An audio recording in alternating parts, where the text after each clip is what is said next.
Pois então, eu ia continuar minha gameplayzinha sobre o jogo de Sambaquis, mas aconteceu alguma coisa e não salvou. E daí eu pensei, tá, outro dia eu refaço as missões que eu fiz e eu continuo. Mas daí eu pensei, hoje que eu não tava assim com essa vontade, não. Eu queria jogar pra me divertir, não pra refazer as missões que eu quase morri fazendo.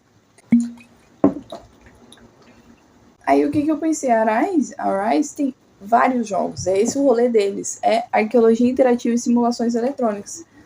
Aí eu vou ver outro. Aí o primeiro que apareceu foi Domus. A única coisa que eu sei é que envolve a Roma. Carregando o loading. O bom é que tem as opções da bandeira, mas é bilíngue. É igual o canal do Rodrigo Góes. É um 3Dzão. É meio irritantezinho aqui. Este cômodo ficava do lado de fora da casa romana, sem acesso direto ao interior do edifício. Geralmente, os donos das casas alugavam esses cômodos para quem quisesse trabalhar nele. Neste caso, você está em uma oficina de produção cerâmica, onde eram produzidos os mais diversos recipientes para transporte de alimentos ou lamparinas para iluminação. Repare na estrutura que está à sua frente. É um torno utilizado para modelar a argila. Com o pé, o artesão girava a base de pedra que está embaixo enquanto modelava a forma final da peça utilizando as mãos ou ferramentas próprias. Eu acho que esse aqui é só um jogo educativo, não é um jogo de fazer coisa, não. Mas vamos lá, né, ver. Já tô aqui mesmo. Que tem interação também, vamos ver qual é a interação. Neste local, os romanos podiam beber vinho ou comer algo já preparado pelo taverneiro. As tavernas eram como as lanchonetes rápidas de hoje em dia, mas com comida mais saudável.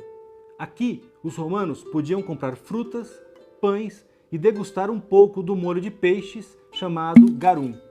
As tavernas eram extremamente comuns no mundo romano, uma vez que somente as casas romanas ricas possuíam cozinhas. Olha só que interessante, isso não sabia. Eu vi antiguidade clássica na faculdade tem pouco tempo e eu vi que assim, eles ganhavam trigo, pouquíssimo trigo, né, daquela política do pênis circense que as pessoas gostam de falar que eles eram apadrinhados pelo governo e que os romanos eram completamente alienados e na verdade é o que o PT quer fazer com o Brasil. Lá vai minha gata. Todo vídeo isso, Nica. Todo vídeo isso. Não. Mas eles ganhavam realmente grão. Não era suficiente para alimentar a família. Mas além disso, eles tinham que levar num lugar pro... Eles levavam trigo. Mas além disso, eles... Massivo de vídeo. Olha o pincel bonitinho que a mamãe me trouxe. Nossa, eu deixei o meu vídeo no lugar menos interessante do mundo enquanto eu falava, né? Pra olhar pra minha cara agora. E eles ganhavam essa quantidade de trigo, só que eles ainda tinham que levar num lugar pra produzir o pão, pra moer e produzir o pão, porque eu sabia que eles não tinham forno. Mas eu não sabia que eles não tinham nada de cozinha. Porque eu vi também que não é na periferia, porque era dentro do centro urbano. Mas nessas casas ruins que tinham na Roma de baixíssima estrutura, porque era um centro urbano muito populoso, eu sabia que tinha incêndio com muita facilidade por causa do fogo que as pessoas tinham que ter dentro de casa, mas provavelmente não era um fogo de cozinha, né? Era um fogo de água e necessidades básicas mesmo. Você está no átrio de uma casa romana. Aqui era o principal local de entrada das antigas casas romanas chamadas domus. Na verdade, este era considerado um local público dentro da casa da família. Isso mesmo, a porta da casa ficava aberta durante o dia para que os cidadãos pudessem visitar o dono deste imóvel e conversar sobre negócios. Se olhar para baixo, verá um tanque central denominado impluvium. Este tanque servia para coletar a água da chuva que caía através da abertura que está acima de você, chamada compluvium. Toda a água era armazenada e podia ser coletada depois por uma cisterna, este pequeno tanque cilíndrico que está próximo às suas pernas.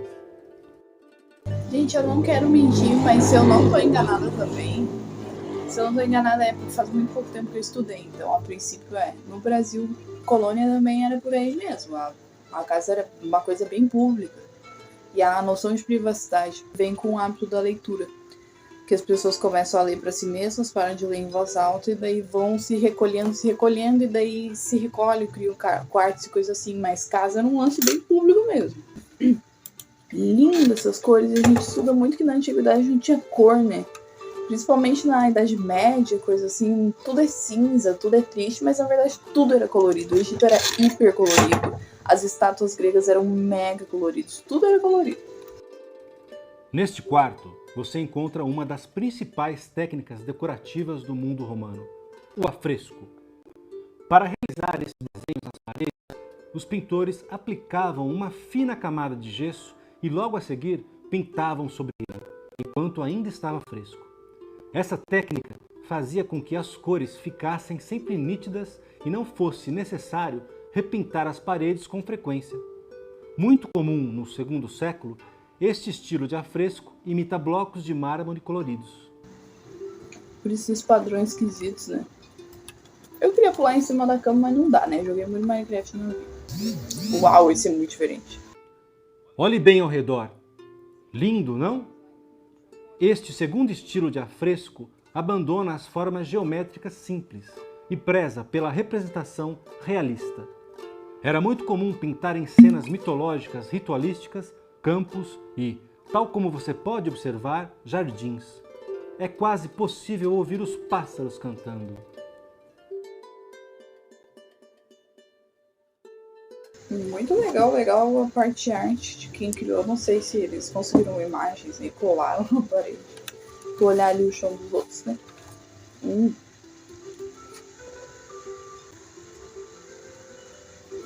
Vamos ver esse aqui. Esse aqui é bem diferente.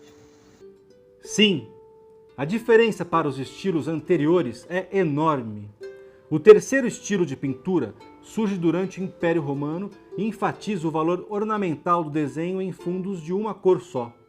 O volume das estruturas arquitetônicas e objetos é minimalista. Como você pode reparar, o centro da parede é uma pequena ilustração de pessoas, torres, árvores ou estátuas. Uau, esse aqui é bem minimalista mesmo. Lindo o chão aqui. Bem interessante que é aqueles mosaicos romanos, né, que a gente vê tanto. Muito comum esse lance de mosaico na Roma. E é impressionante os trabalhos. Neste quarto está presente o quarto estilo decorativo romano. Em certo sentido, é uma combinação do segundo e terceiro estilos. Observe como há diferentes níveis espaciais nas pinturas. As cenas ficam mais distantes de você. A intenção dos pintores é fazer com que você esteja dentro de um mundo mais fantasioso e ilusionista.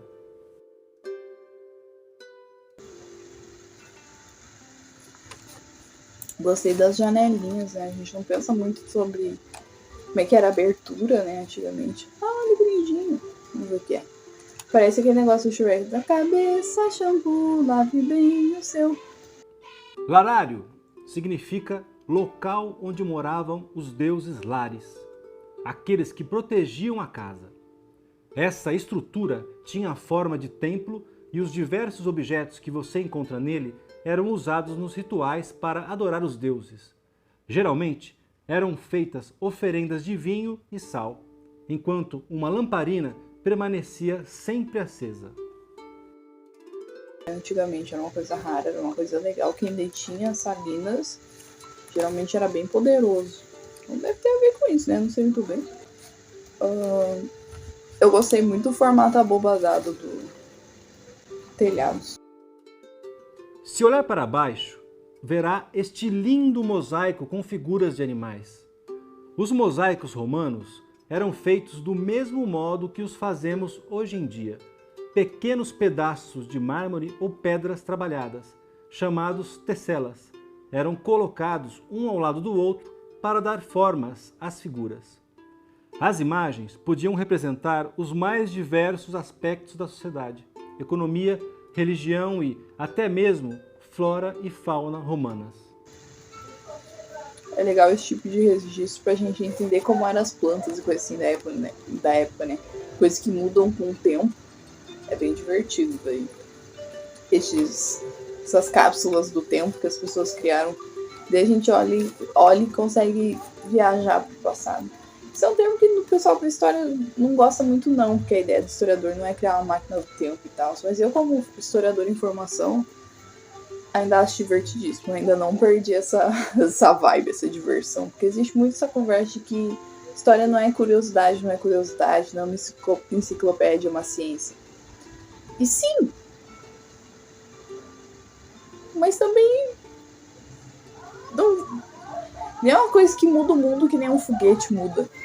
Então eu não vejo qual o problema das pessoas acharem curioso. Porque até sobre foguetes e coisas assim, tipo vacinas, coisas que ativamente mudam o cotidiano de todas as pessoas do mundo, as pessoas ainda acham curiosidades e ainda acham divertido. Então eu acho meio problemático quando a gente pega uma coisa que é divertida e todo mundo acha divertido em história, que são curiosidades, e falamos que isso é um problema, isso é um demônio. Não sei, não é do meu agrado, mas como eu disse, ainda estou em formação, eu sou mais é ninguém nessa discussão, mas como esse aqui é o meu canal... Mesa, papiro, uma pena para escrever. Sim, este era o escritório da casa romana. O tablinum era o local onde o dominus, ou seja, o senhor da casa, recebia pessoas importantes, clientes e amigos. Se olhar para trás, verá que o tablinum é aberto para o átrio. Assim sendo, quando as pessoas adentravam a casa, elas já conseguiam ver o tablinum ao fundo. Tamanha era a importância desse cômodo na casa e na vida social romanas. Vamos lá no tablinum.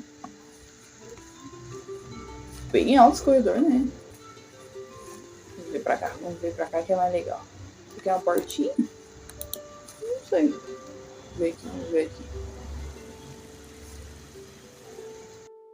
A base da alimentação romana era formada por cereais, leguminosas, azeitonas, vinho, azeite e o garum, um molho especial preparado com todas as partes de peixe e salgado em barris ou tanques. A carne de porco ou de frango era consumida no mundo romano, mas apenas os mais ricos podiam comprá-la.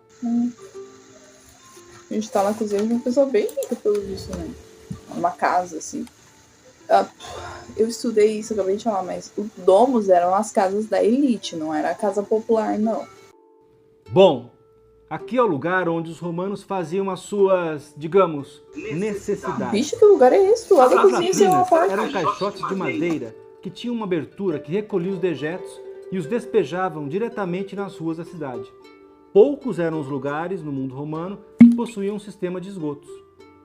Para a higiene, eram utilizados panos ou esponjas, presos a um bastão e umedecidos em água. O mais curioso das latrinas é que elas ficavam dentro das cozinhas.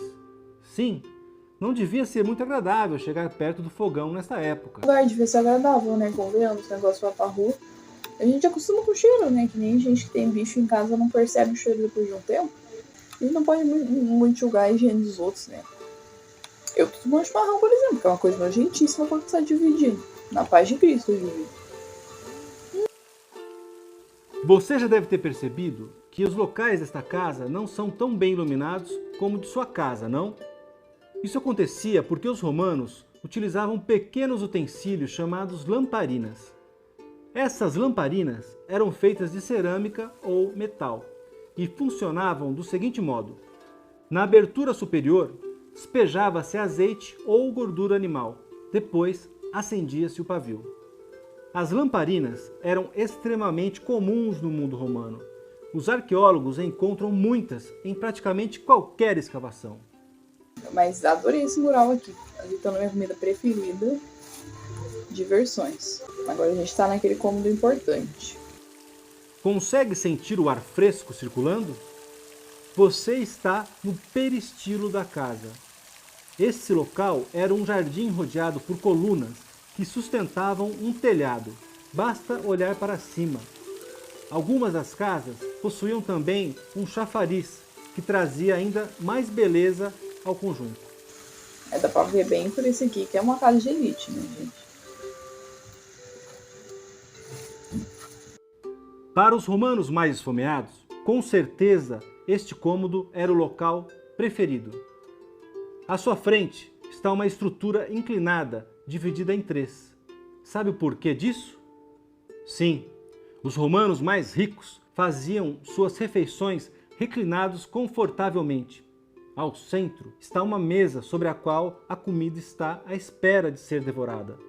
Quanto mais rico fosse o dono da casa, mais comida haveria, formando um verdadeiro banquete. Bicha!